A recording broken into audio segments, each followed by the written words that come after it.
ఆంధ్రప్రదేశ్లో మహిళలకు ఉచిత బస్సు ప్రయాణ సౌకర్యం కల్పించే స్త్రీ శక్తి పథకాన్ని ప్రభుత్వం అధికారికంగా ప్రారంభించింది.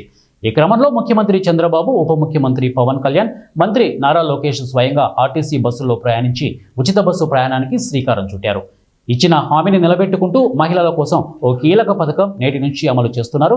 ఈ కార్యక్రమం కోసం ఉండవల్లి నుంచి తాడేపల్లి, కనకదుర్గ వారధి మీదుగా విజయవాడ బస్ టెర్మినల్ వరకు చంద్రబాబు, పవన్, లోకేష్ బస్సులోనే వెళ్లారు. వీరితో పాటు బీజేపీ రాష్ట్ర అధ్యక్షుడు మాధవ్, పలువురు ఇతర కూటమి నేతలు కూడా ఈ ప్రయాణంలో పాల్గొన్నారు.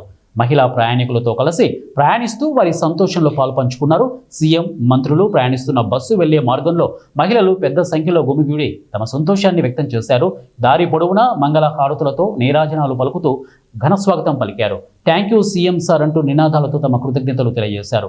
కూటమిలోని టీడీపీ, జనసేన, బీజేపీ కార్యకర్తలు, నేతలు పలుచోట్ల బాణసంచా కాల్చి సంబరాలు జరుపుకుంటున్నారు.